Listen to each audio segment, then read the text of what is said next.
this pleasurable revenge sequence. In The Lion King, Scar, who is the villain, he sails off a cliff. He's burned alive and torn to shreds by hyenas. It's actually horrific. Such a nice It's kids just movie. horrific. Yes. Hi guys, and welcome back to another episode of Life Uncut. I'm Brittany. And I'm Keisha. And today we have a bit of a different episode. It's one that I'm surprised we haven't spoken about yet because Me too. over the years we have unpacked what I would say almost every aspect of relationships. But today we're going to talk about something that can be quite insidious in your relationships, not just romantic, but with families or with your friendships. That is revenge. Now, we don't always call it revenge in romantic relationships, but if you think about when you get into this cycle of like trying to get back at each other or one up each other, keeping score, having those long grievances, they call that apparently the revenge loop. And that is something that science has actually said is quite addictive. That's why we wanted to unpack it today with a very special guest. Today's guest is James Kimmel. James is a lawyer. He's an assistant clinical professor of psychiatry at the Yale School of Medicine, and he's also the author of a really great book called The Science of Revenge. James has done a huge amount of research into how revenge quietly simmers inside all of us and how revenge actually triggers the brain's reward system, much like drugs. And some of us actually might be revenge addicts without even knowing it. So today we're going to jump into the neuroscience of revenge, why we want to hurt the people who hurt us, and how forgiveness can rewire our brains. James, welcome to Life Uncut. Keisha and Britt, thanks so much for having me. Now, James, this seems like a bit of a weird segue, but we do like to get your embarrassing story before we get any of your neuroscience. Do you have something? Yeah. You want to knock me down first before I can 100%. try and pick myself up. We can talk about my revenge desires later about doing that and see how they're maybe piqued by this. But yes, I do have a revenge story. Mine is a pretty humiliating situation that I had as I was in the middle of law school here in the States. The way that you get, your best jobs is to kind of get an internship, which is called a summer associate position between your second and your third years of law school.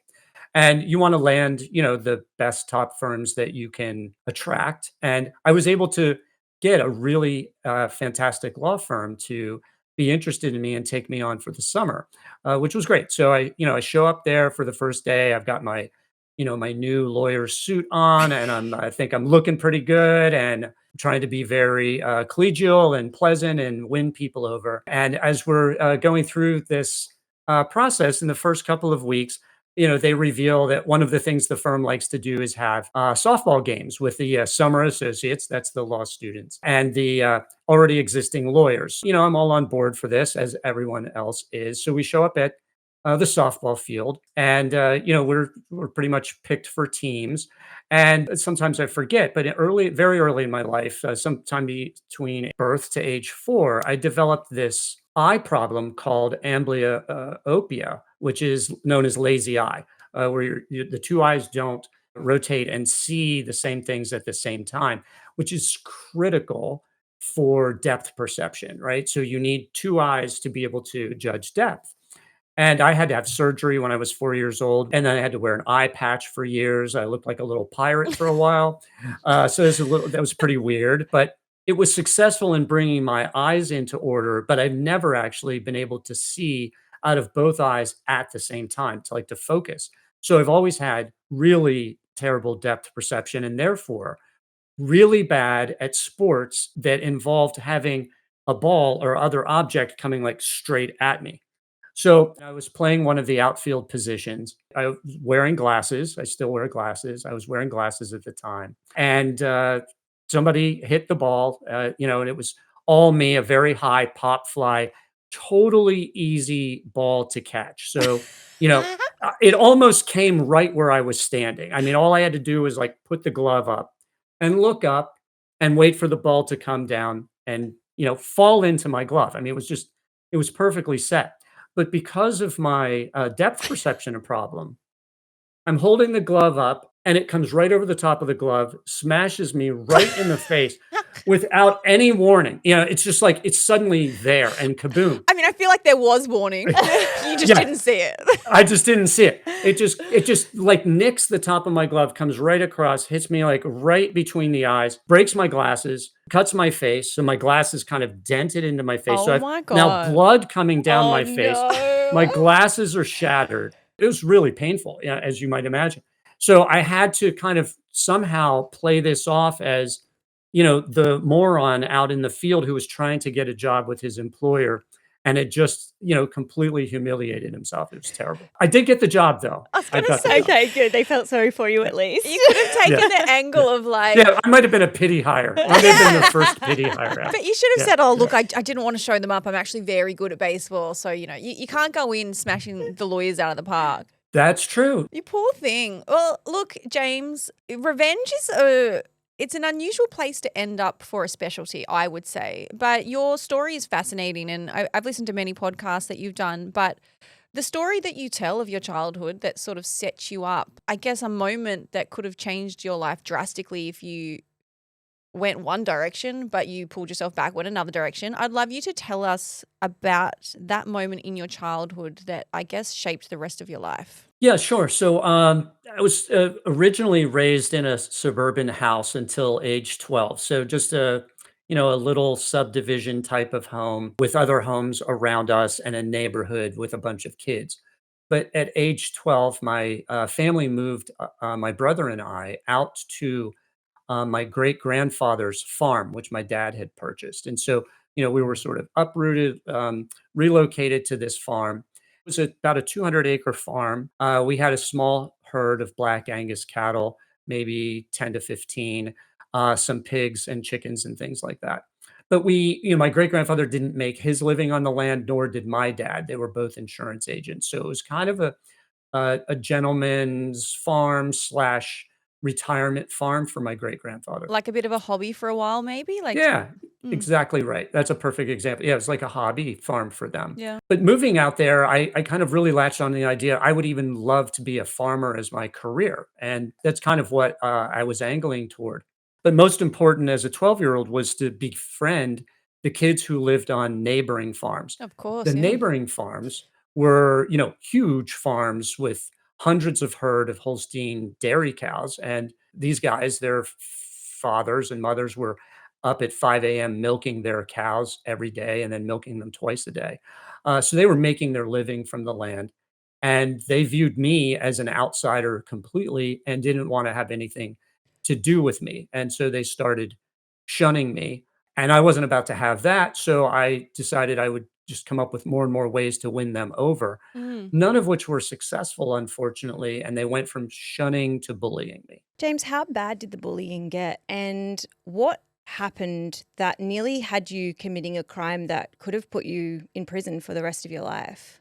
Yeah, it got pretty bad, the bullying did. So it started with, verbal abuse, humiliation, shaming me, teasing me, insulting me, that kind of stuff. And then it moved as we got older, from age 12, now 13, 14, 15, 16, and 17. So it turned physical. And it was a pretty good group of them. And some of them were, pretty big kind of guys. It was just one of me. I am not a huge dude. But that was, it wasn't good. It kind of made life miserable in those moments, but otherwise my life was pretty good. Until one night, my family and I, we were asleep at night very late, and we were awoken suddenly to the sound of a gunshot. And, we jumped out of bed, looked out the windows to see what was going on. We lived on this one lane country road, so it wasn't common to have anyone near our home. And we were surrounded by acres and acres of land. And I looked outside and I saw a pickup truck that had been owned by one of these guys who had been bullying and harassing me for years. And it took off down the road. So we got up, went around the house to check and see if there was any damage, any bullet holes through windows. Didn't see anything. Thought maybe they were just out spotlighting deer, which is an illegal but not uncommon activity in the country. And we went back to bed. The next morning, when I woke up, one of my jobs before going to school was to take care of our animals, the animals that we had, those beef cows and pigs. And also among those animals was this sweet little beautiful beagle, a hunting dog named Paula. And when I went to her pen to feed and water her, I found her lying dead in a pool of blood with a bullet hole in her head. I It's just can't imagine. I I can't I imagine. I can't imagine it, the type of human. I mean, we know they're out there, but the type of human that would do that. But it just seems like, from what you said, that's such an excessive jump in the harassment. Like, that is a very different field to, like, pushing you off the steps of the bus after school or calling you names, to then going and shooting your dog.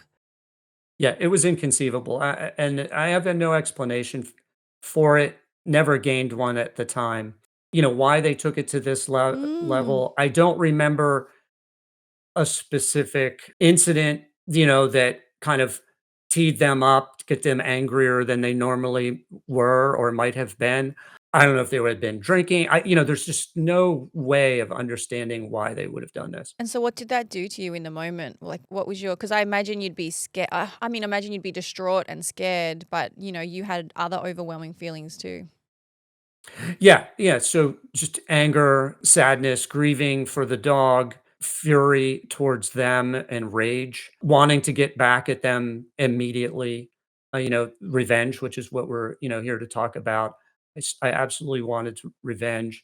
My parents called the police. The police came, took a report, but didn't do anything to confront them or their families. They said that it would be documented, and if things got worse, then they would intervene. But maybe for now, they just didn't feel like it was something that they should jump in on. It was a different time, early 1980s. Maybe if that happened today, the police response would be a little bit more robust. So about 2 or 3 weeks later, I found myself home alone at night. My folks were out, and I heard a car come to a stop in front of our house, or a vehicle. And again, like I said, one lane country road, pretty unusual. So as I was getting up to see what was going on outside, I saw this same pickup truck again, stopped in front of our house. And then, shortly thereafter, there was a flash and an explosion. And the truck roared away again, leaving behind our mailbox, our post box, mangled. They had just blown it up, blown it off of its mail post. And that was kind of it for me. At that point, I had tolerated as much as I was willing to tolerate, or as much as I could. And so I was home alone. I had been shooting guns since I was probably 8 years old. We had plenty of different kinds of guns in the house, one of which my dad had in a nightstand for, personal protection. It was a loaded revolver. And I ran upstairs, I grabbed that gun, ran back downstairs outside, jumped in my mother's car, and I tore off after these guys through the middle of the night to try and hunt them down. So I'm flying down this one lane country road, shouting and screaming in rage.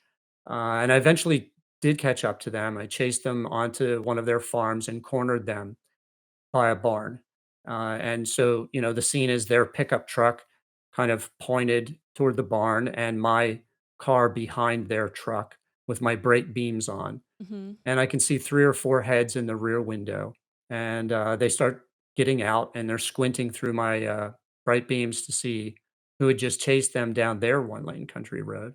What was clear to me in that moment was that they weren't armed, in the sense that they didn't have any weapons in their hands. They might Mm. have had something in the truck, but they didn't have anything in their hands. And the other thing that was clear to me is that they couldn't have been able to know that I had a gun, or necessarily who I was and what my intentions were. So Hmm. I really had this complete element of surprise, and kind of a perfect setup for getting the serious revenge that I really wanted. So, having the upper hand, I opened the door, I grabbed the gun off the passenger seat, and I started to get out.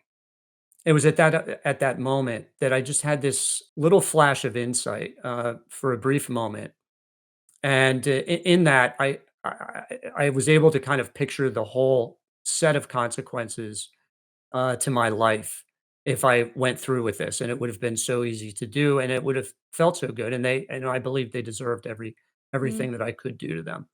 But I knew that if I survived it in any way, one of the thing that would happen to me is my identity would be very different from the guy who showed up at that place. The guy leaving would have to identify himself as a shooter and a killer.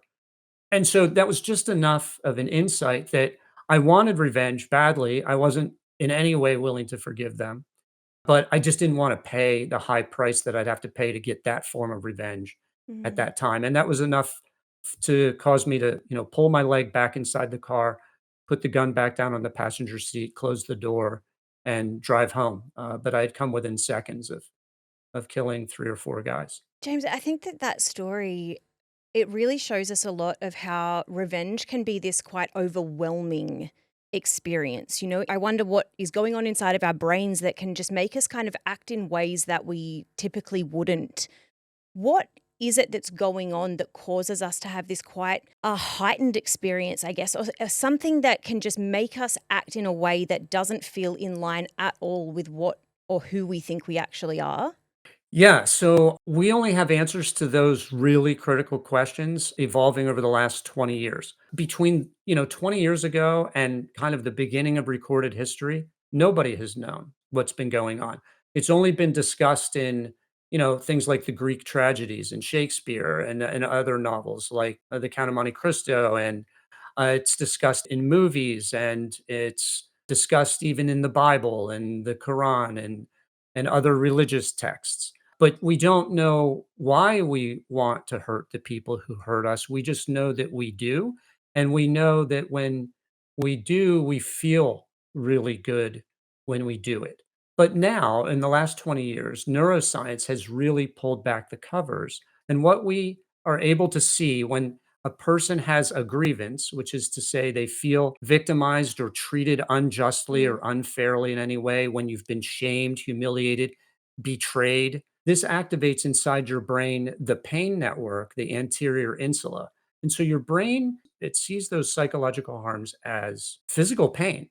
Mm. And your brain doesn't like pain, and it wants to very quickly counterbalance this pain with pleasure. And we know from evolutionary psychologists that humans evolved this sensation of pleasure when we hurt the people who hurt us as early as the Pleistocene epoch, maybe the Ice Age type of time, and that we probably evolved to derive this pleasure from hurting the people who hurt us because humans leaving their individual caves and needing to live in societies needed to have ways to do a couple of things. One is cause the other people in our societies to conform to the same set of social norms, Mm. right?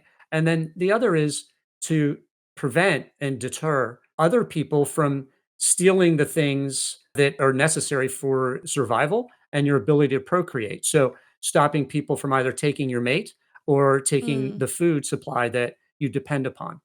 And so it made sense back in those days to cause people to, or motivate people really, to hurt the people who hurt them as a means of survival and Mhm. procreation.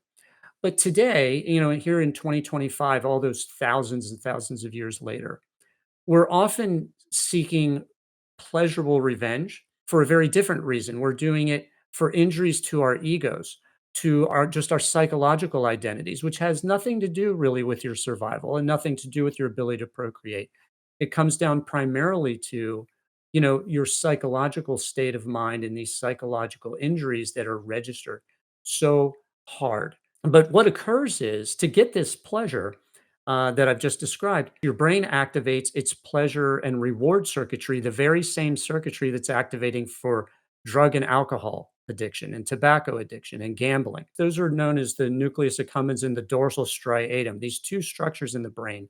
One, dorsal striatum, that controls habit formation and similar addictive compulsive processes, and the nucleus accumbens, which is the pleasure and craving area of the brain. These circuits flood with dopamine very quickly after you've been wronged.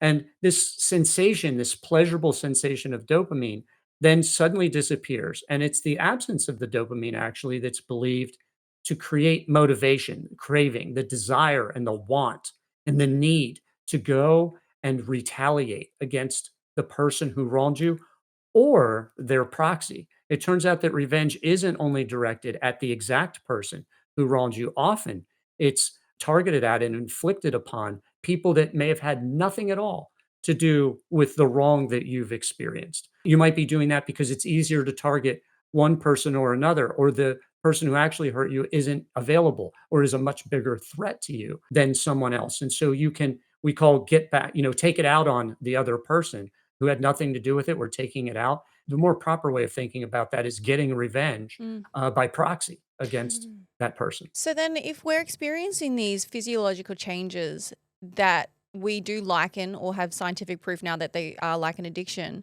does that mean you or people maybe in the court system are using this as a way of saying, well, it's become an addiction? Like, can people actually form new character traits after performing one act of revenge? Like, if that is a dopamine hit and an addiction and it's rewiring our brain, as a lawyer, do you see that people are starting to commit one thing as a normal everyday person? They've committed one act of revenge, then all of a sudden they get the dopamine hit, they start to form an addiction, and then their whole personality changes because they're just wanting to keep chasing these revenge dopamine hits.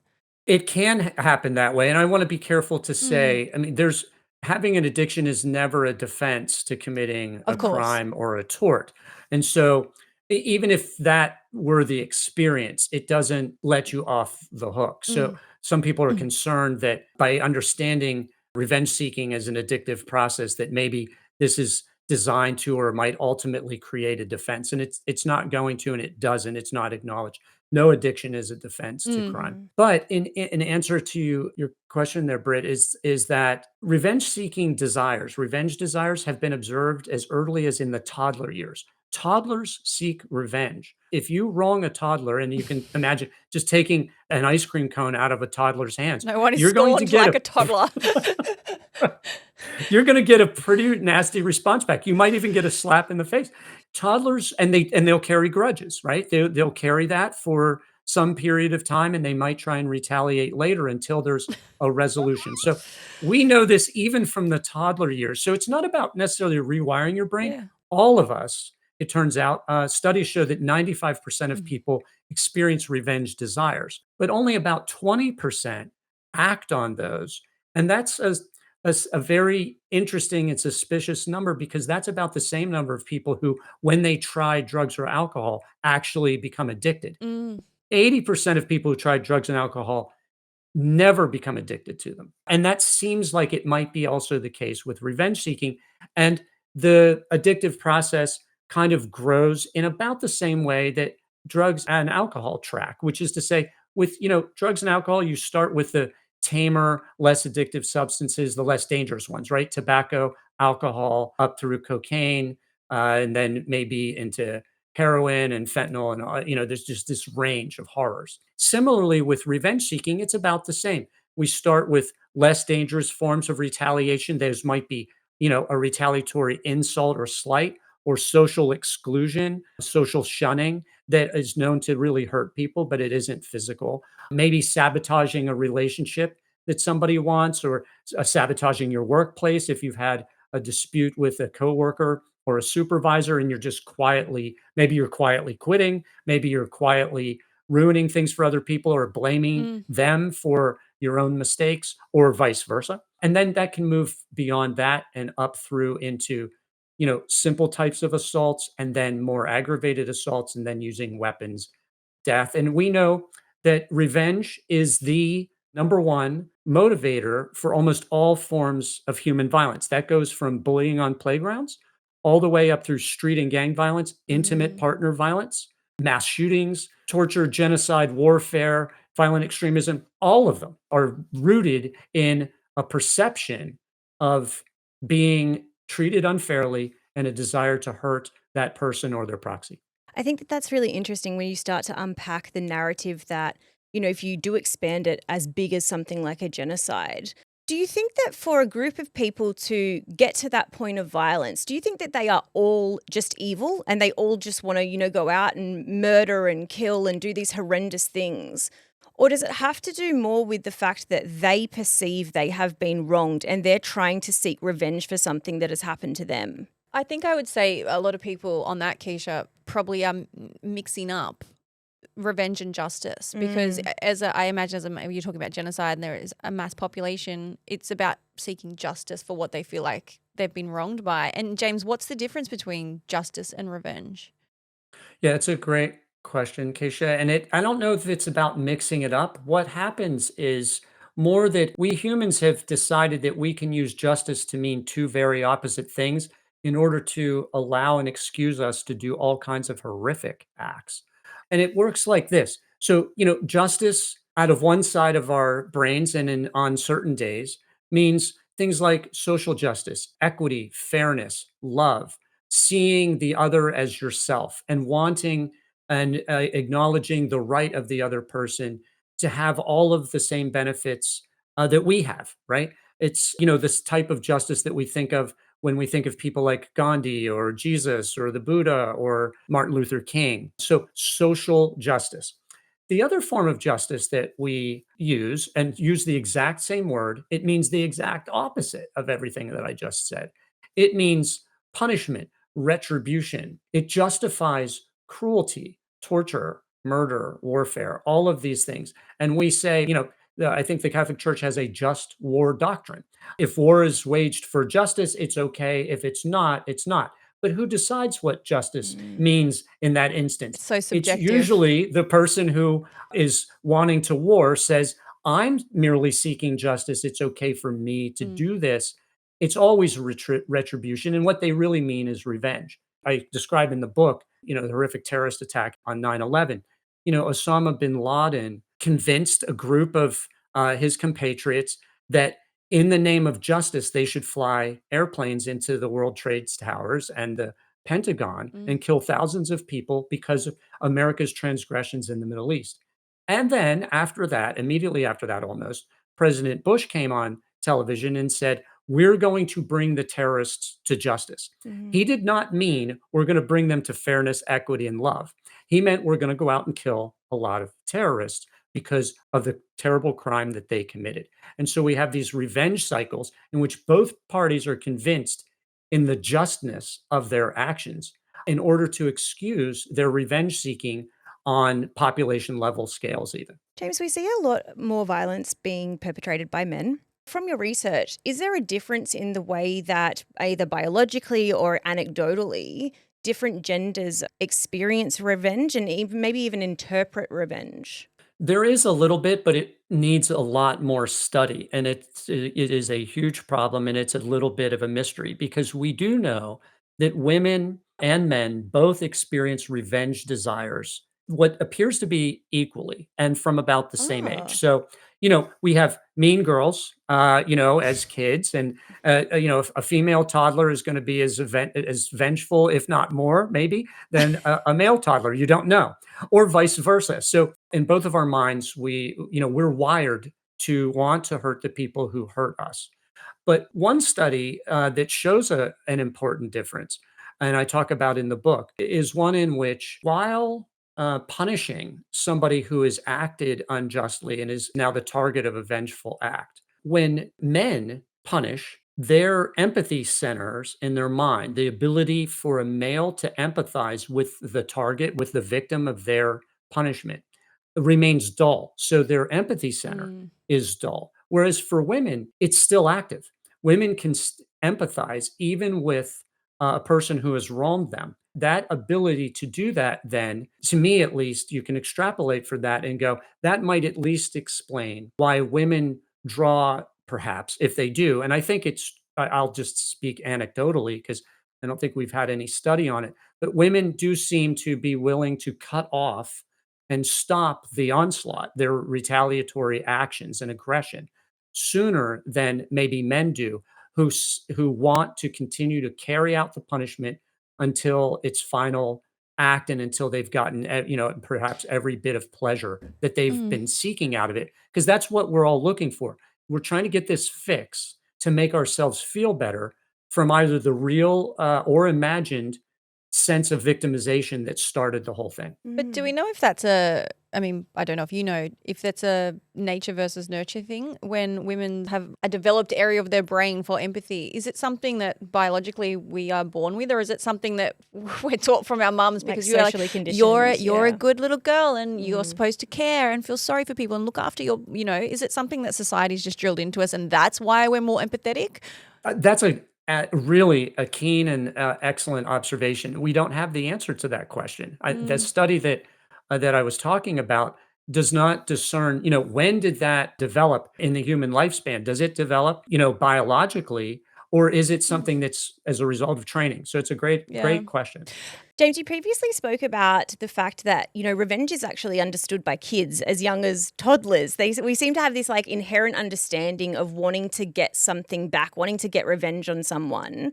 In your book, you described that the revenge plot is something that we kind of see across almost all of our movies, almost all of Hollywood. And you even gave the example in your book of The Lion King. Oh, I hated that film. Directors and writers, they kind of rely on this revenge plot narrative. Why is that? It's interesting that you mentioned, Britt, that you hated that film. I also hated that film, and I've always felt very much in the minority of all people because people love this movie. No, the anxiety, because the whole thing is based around this revenge and death and like, I'm going to get back to you. I couldn't deal with the anticipation of when is it going to happen. The whole film, it never sat right with me. Yeah, I'm the same way. And what we know from that film, I mean, let's just make it even more visceral for a second. If you know the John Wick films, I mean, I just related at the beginning of this podcast my own John Wick origin story. John Wick started with having his beagle killed, and it's a kind of it's a weird, unusual coincidence that I wasn't aware of because I'd never seen the John Wick film, and it wasn't brought to my attention until I was on the Daily Show with Trevor Noah. And Ronnie Chang was interviewing me, and he was like screaming at me, going, "This is John Wick! This is John Wick!" And I'm going, You're like, what? "What's John Wick exactly? What is that?" So, I outed myself as not being particularly on the public pulse of what the popular movies were at the time. But in all seriousness, these revenge plots are incredibly gratifying. Moviegoers are paying for television watchers, whatever. You're paying, your ticket money is going often to an industry that you're asking to victimize you as a member of the audience, to set up in your mind this terrible sense of injustice by being empathetic, because we're all empathetic with the lead character of any story. So we empathize with their pain. And so the lead character is usually seriously injured and treated unfairly. And we instantly begin, near the beginning of a movie, to start to crave retaliation on their behalf, as they do in the story. And then we have to kind of wait as the movie builds and builds and builds, and we all know it's coming, and we all expect it, and it better be a big payoff because we've paid to sit there and watch this. That finally, by the end, the hero, the protagonist, is going to get some form of serious revenge against the person who wronged them, who is the villain. And this is in all superhero movies. It's as you say, Keisha, it's a reliable plot for selling tickets. And then we get this huge payoff, this pleasurable revenge sequence. In The Lion King, Scar, who is the villain, he sails off a cliff. He's burned alive and torn to shreds by hyenas. It's actually horrific. Such a nice kids movie. Horrific. Yes. And yet this is being sold to children. And my concern in the book that I express is, this is often for kids, might be their first serious dose of revenge as a drug and victimization, because, you're so bound with little, beautiful, sweet, cute Simba, and he loses his father in such a cruel and horrific way. And so we're all, instantly wounded at that moment. And then we're getting this revenge load at the end. And no parent in the audience is going to explain what just happened and why you're even there, because we haven't known just how dangerous this is. So we need to pay more attention to how filmmakers are playing our brains and what we're buying, because we're all complicit in it. It's a bit unrelated, but it makes me just think about, as an adult, you don't realize how actually cooked kids' TV shows were. I remember Bambi. Remember Bambi's mum got shot? Like, what? The opening scene, Bambi's mum died, and there's like this little fawn. Like, what? Well, I don't know how parents thought it was okay to watch this stuff. But I was trying to think when we were coming into this conversation, James, about like, okay, how's revenge shown up in my life? What have I done in the past to somebody or an ex, or to get back at them? Because obviously that's an important, integral part of the conversation. And I realize I'm so pathetic. Like, I don't know what it says about me. I have never sought revenge. And the only two things I could think of, one, I remember thinking this was like a mic drop moment. I remember saying, I'm going to get you back. I said, you won't know when, you won't know what. Is it next week? Is it next year? And I was like, but just know I'm coming. And in my head, I thought, that's enough. Because they're going to be looking, I mean, they probably couldn't care less. They're going to be looking over their shoulder for the rest of their life. They weren't. They probably forgot about me the week later. But I remember that was as far as it's ever really gone for me. That and stealing my ex's toilet paper. So if he did a poo, he couldn't wipe his butt after I found out he cheated on me. That's the level of my revenge. And I was like, wow, I'm actually quite pathetic. But how does revenge typically show up in a relationship to somebody that's maybe slightly more spiteful than me? Oh, maybe you've done a little bit more than you're even aware of, because if you've had arguments and shouting matches and you've been accusing, and in any of those moments, if you've been trying to make your partner feel bad in order to make yourself feel better, that's revenge seeking. It's not violent revenge seeking, but if you've been belittling, if you've been shaming, if you've tried to humiliate, then with either your words or your denial of affection, if that was your motive, and it's not just about the doing of it, but if your motive is, I want him to feel and experience pain, and it's making me feel better, that is revenge seeking, and that's that neurocircuitry. It's normal. I mean, that's the neural circuitry inside your head is activating to try and heal you. Now, there are better strategies than that, and societies have done a horrific job at educating us about them. And I hope we'll have a chance to talk about those in a moment. But you may have been doing more than that. But going beyond that, so these drag down arguments that are designed to hurt the other person emotionally, to humiliate them, to shame them, those are revenge seeking moments in relationships that are, I would say, the most common. Doing things that are kind of sabotaging, like you did with the toilet paper, that's an act of sabotage, right? I mean, you're sabotaging him in the bathroom, but that's what's going on there. Yeah, I showed him. It was, yeah, you showed him. And he may not have even known that you've done it. Or he'd just been like, oh man, I can't believe that there's no toilet paper. But I knew, James. I knew. But you knew, right? You knew there was going to be that moment. I knew he had poo on his butt that he couldn't get rid of. That's right. Exactly. So this is very common in families, in relationships, as I said earlier, in the workplace as well. It's also happening with friends. It's happening with kids in schools, like it was as a victim of bullying. The number one factor that motivates a bully to become a bully is their own sense of victimization, not necessarily, as I said earlier, by the child that they're bullying, but it might have been something that happened at home, or it might have been from some bigger kid, or from a parent or a caregiver or a teacher. And now they have this desire for revenge, and they can't rightly retaliate against their own parent. So they then decide to take it out on what they perceive to be a weaker child. And so bullies feel themselves to be victims. And there's a lot of bullying in relationships, as I'm sure you know. I mean, whether it's male versus female, both sides can feel victimized and become a bully at almost any moment. James, is our desire to seek revenge, is it based more off of what has happened to us, or is it the proximity that we have to the other person? Like, for example, I think that one of the biggest betrayals any of us could experience is being cheated on by our partner.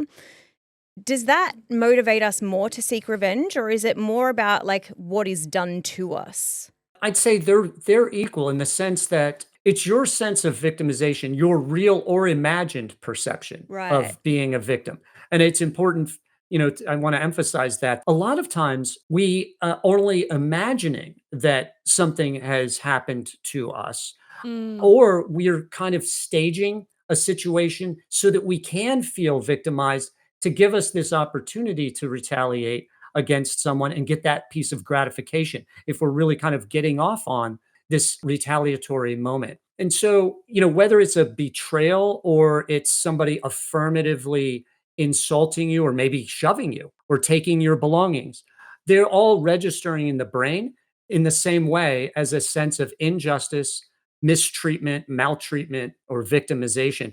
And any of those experiences can and almost invariably will trigger a desire to retaliate, to make yourself feel better.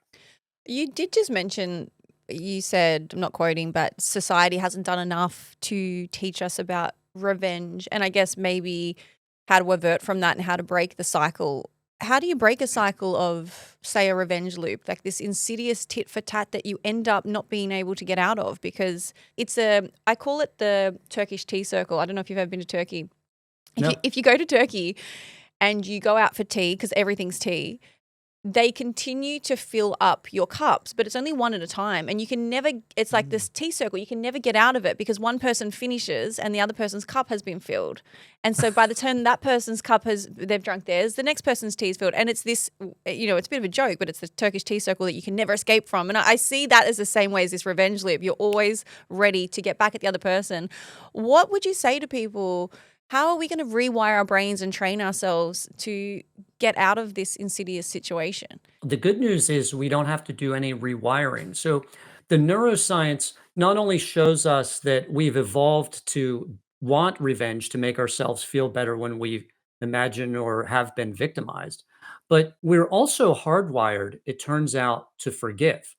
And the forgiveness that we're hardwired to do isn't the more commonly thought of concept of forgiveness that is maybe part of religions. It has a direct physical neuropsychological process to it and serious benefits Mm. to anyone who decides, even imagines what it might feel like to forgive, gets a hold of these benefits. So very briefly, what happens when you choose to forgive or even just imagine forgiving is that anterior insula, the brain's pain network that I said is activated when you feel wronged, forgiveness shuts it down. So unlike revenge seeking, which just gives you this temporary dopamine relief hit, this temporary high like drugs and alcohol, when forgiveness comes along, it actually stops the pain. I mean, it's like a wonder drug in that sense. It can shut down the pain rather than just covering it up. The second thing that forgiveness does is it shuts down the pleasure and reward circuitry of addiction. So it stops these endless revenge desires and plotting and scheming and revenge rumination that often can occupy people's lives and ruin your present moment and your future because you're always trying to punish people or one person, whatever it is, Mm. for wrongs of the past. And that can just completely torpedo your ability to have relationships, to be successful in your life, have great relationships with your kids, have a good job, succeed in life. Is being a success is very difficult if what you're spending most of your time doing is thinking about how you were victimized and how you would love to get back at that person. So it shuts that area of the brain down. And the last thing it does is it either awakens or reawakens the prefrontal cortex, which is your executive function area of your brain, your decision making and cost benefit analysis area of the brain. And that area of the brain is critical to stopping you from moving from desiring revenge to seeking it and carrying it out that in ways that would hurt you or other Mm. people. And that area is the same area of the brain that's inhibited or hijacked for other addictions like drug and alcohol addiction. We all know people who have addictions know the negative consequences of their addiction are coming, but their prefrontal cortex can't stop them. It's been hijacked, it's thought, and it doesn't stop them from continuing the addiction. Likewise, with revenge seeking, for maybe about 20% of the people, we know there will be terrible negative consequences if we engage in these vengeful acts, but we can't control ourselves. Well, when you forgive, it reactivates your control circuitry. So you're getting those benefits. And on top of that, like I have a colleague at Luther College named Lauren Toussaint, who has shown that forgiveness, and he and his colleagues have shown that forgiveness reduces depression, Mm. reduces anxiety, reduces PTSD, improves your sleep, reduces cardiovascular events. It has all of these physiological benefits as well as the psychological benefits. So it's a true wonder drug that works wonders. We don't teach it. We often think forgiving is what weak people do, or it's deciding to become a victim over and over again. It is not. I'm very careful in the book to Mm. distinguish between self-defense and leaving a toxic relationship, which you can still do and forgive at the same time. You can leave that relationship. You can defend yourself to the hilt if necessary, but you can stop the pain of the past from infecting your present and your future by forgiving it or using other addiction strategies because now we know that it's an addictive process. And we have all of those professional strategies like cognitive behavioral therapy, motivational interviewing, and even anti craving drugs that might work to help people control their revenge desires. But do we know how to forgive? Is it something that you just say out loud, and then once like a manifestation, once you've said it out loud and you write it down, all of a sudden your body lets it go? Because I imagine it's far more complex than that. It doesn't have to be, but it feels that way. Mm. And so one of the things that I've done is created a way of making forgiveness, like operationalizing it and making it into a process that's much more, I'd say, gratifying at the front end. And it's called the non-justice system or the miracle court. And it's available as a free app. You can visit miraclecourt.com. It's a web app, so you don't even download it to your phone. It just plays on the browser on your mobile device. But what it allows you to do is it creates an imaginary trial in which you put on trial anyone who's ever wronged you, but you play all of the roles during the trial. So you are the victim who's testifying what happened to you. So you're given the opportunity to be heard. And then you play the defendant, the person who wronged you, and imagining what they would say, which you may develop some empathy in that Mm. process because you're starting to take their perspective on what happened and why they did it. And you might gain some insights that way. But it's not critical because if you're still filled with revenge, we've got the rest of the steps. You become the judge and the jury. So you can find guilt or innocence, and you can hand down a sentence. And that sentence can be anything you want, even something a normal court could not do. Then you become the part of the warden carrying out the sentence and imposing it. And that's critical because it gives you the opportunity not only to punish the person who wronged you, safely releasing these revenge desires like methadone for a revenge addict, but it also causes you to face the fact that if you become the instrument of another human being's pain, you can't escape that pain yourself. And that's Mm. no different than a hammer striking a nail. Think of a hammer hitting the Mm. nail, and we go, oh, poor nail just got hit by this big hammer. But we forget that the hammer had to experience that impact in the exact same measure that the nail felt it. And Mm. that's what happens in real life. We all experience the pain that we inflict. We can't avoid it. And even including taking the toilet paper from your boyfriend. You X. know, even Yes, then, your X ex, for a right? good Your ex, right? reason. Yeah, right, right, right. And then in the last step, that wraps it all up and enables forgiveness. Once you've released your, desires for revenge and gotten that off of your back, you're asked to really consider, do you feel better having gotten everything you wanted? You got to punish them, you got to put them on trial, you got all of your gratification satisfied. Are you better? Usually you're not. You Mm. re-traumatized yourself to get there. You felt the pain of the infliction of that punishment. And so then you're asked, well, why don't you just stop for a minute now and just imagine how you would feel if you forgave. You don't have to forgive. You don't need to know what that looks like or how to do it. But just imagine if you made that decision, how you would feel. And most people in our studies have shown that there's this instant sense of feeling this weight lifted off our shoulders. We feel this relief and joy because we no longer have to punish the person. A lot of times it's feeling of compulsion. We have to get back at the person who wronged us. And you finally get permission to go, "Oh, I could just move forward with my life. I could leave this in the past where it belongs because it doesn't exist in the real world. It's only in my memories." Yeah, and people forget time and energy are your most precious commodities. You'll never get those back. And it takes, this saying of it takes more muscles in your face to frown than smile. It takes more energy to expending to be unhappy than happy. It's the same thing with Mm, revenge, to hold on that's to right. that anger, and the amount of brain space it takes up for you becomes an obsession to being able to let something go and move forward and realize that, hey, I get this one life. Why would I hold on to this one situation? They're probably not thinking about it. Why am I going to let them consume me? And I say that from experience. Like when I say that I've done these silly things, there have been moments that have absolutely consumed me. Like one of my exes had a double life, was marrying someone at the same time as me, and he's the one I took the toilet paper from. But Okay. there was a moment where like I was so angry, and I thought, how could you have treated me like this? Like I wanted to get back at him. But I actually just never did. I just let it roll off me and thought the best thing I can do is never think of him again. And I think there's just a lesson to be learned in, do you want to spend your precious time and energy that you have on this planet holding on to something that might have happened 10 years ago? Yeah, so scientists, that's a fantastic description. Scientists have identified two types of forgiveness. There's decisional forgiveness and emotional forgiveness. The decisional is the easier and the one that I think you took, and the one that any of us can take much more easily than we think, because it doesn't even require talking to or confronting the person who Mm. wronged us. We don't have to say we're pardoning them or forgiving them and it's all okay.